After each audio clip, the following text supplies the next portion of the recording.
I'm going to say this as a Christian.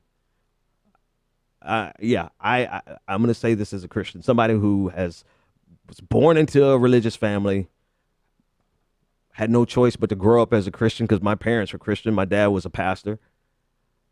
Start grappling with the struggles that you face when you ask questions when you're a skeptic, right? When you're a skeptic, you ask questions. So I struggled with that starting at like 12, all the way to the point where I questioned my religion to the point I had nothing left of my religion except the fact that I wanted to believe. That's the entire basis of my belief system right now, is I want to believe, and nobody can change that, right? It's like the leap of faith that the German philosopher wrote about. But I'm going to say this as a Christian. This particular brand of Christianity is a threat to America. Donald Trump, Mike Pence, Steve Bannon, evangelicals, the evangelicals who are actively involved in this and evangelicals who tacitly sit by and do nothing about it, they are a threat to America because they're willing to rip apart the very fabric that we have been weaving over the last, I don't know how long we've been fighting for justice. They're willing to rip apart the seams of justice so that they can force their belief system down the throats of everyone. And they wrap it in this peaceful language when it is very, very dangerous and very hostile. Those types of Christians, they are a threat to America. And I can't express it in any other way. They have an apocalyptic view. So even if their actions directly destroy America, and when I say destroy, I don't mean make us less popular in the world. I don't mean just having a smaller GDP than China. I'm talking about the complete failure of the American system, utter chaos. They have an apocalyptic worldview that they would feel like they have done the work of God in bringing in the age of persecution, the 7 years of persecution. It's been so long. I forgot the title, the official title of it. The 7 years of persecution, and they're bringing back the second coming of Christ. So their very actions of destroying America, they would feel like it's ordained by God for them to do this. They would feel like it's just revelations. They would just feel like it's Armageddon. And this is the brand of Christianity that has gotten into the White House, a very militant, very dangerous brand of Christianity that views that is its own version of Sharia law.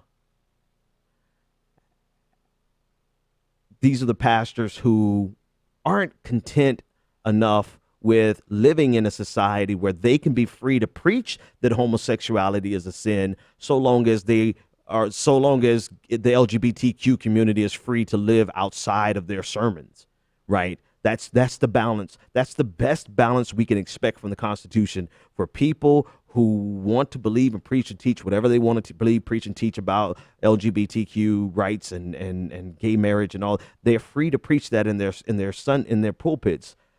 Fine, right? The Constitution protects that, but that's not enough. They don't want the freedom to preach in their pulpits. They want the freedom to oppress other people, to not have to live, to live according to their biblical doctrine.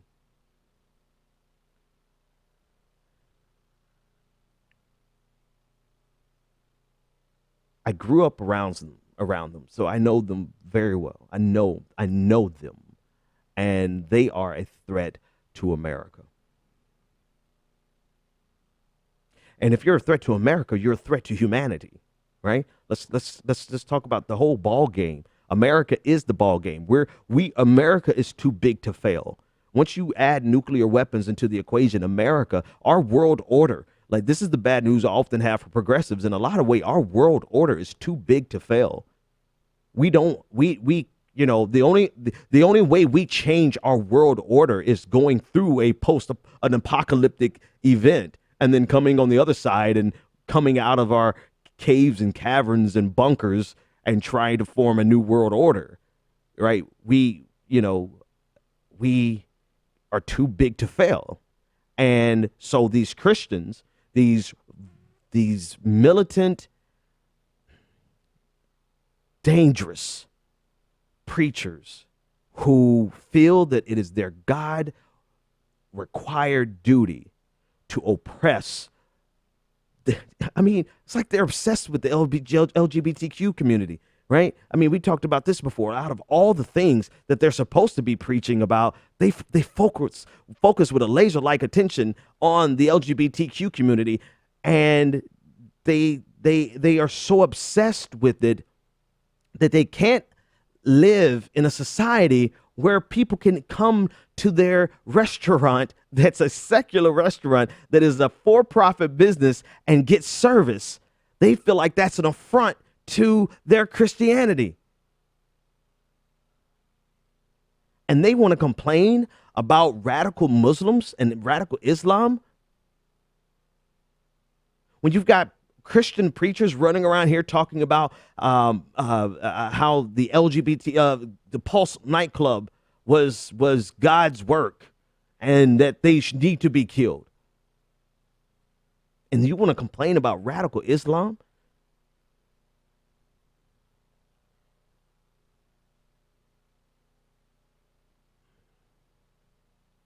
So it's up to people like me. It's, I feel like this is the same exact conversation we have with moderate Muslims and say, hey, moderate Muslims, you need to talk to your radical elements, because the radical elements is really undermining the moderate position and it's making it impossible to coexist with religion. So it's up to people like me, but I don't really have the tolerance and the patience for it because I'll just bitch slap them. So somebody better than me, somebody stronger than me, somebody who doesn't lose their temper as much as me. I don't really lose my temper that much, but still, somebody who actually has the patience for that. But we're beyond that point. Here's where we are. We're at the point where President Trump has an executive order in draft form where he's getting ready to expand the definition of a religious institution or religious organization to include corporations. And corporations, that for-profit corporations, so that, like with the Hobby Lobby decision, that corporation takes on the religious identity of the owners, and therefore they're able to discriminate. Not only this executive order goes even further than, and we'll discuss it a little more. I'm going to take this call because I really I don't know. It's like it's time to get to work. It's not even time to talk about this anymore. It's time to hit the streets. It's time to knock on doors. It's time to recruit. It's time to find it's time to get the people who have been disillusioned with America for so long that they never participated, and wake them up from their stupor and help them to realize that it's now or never.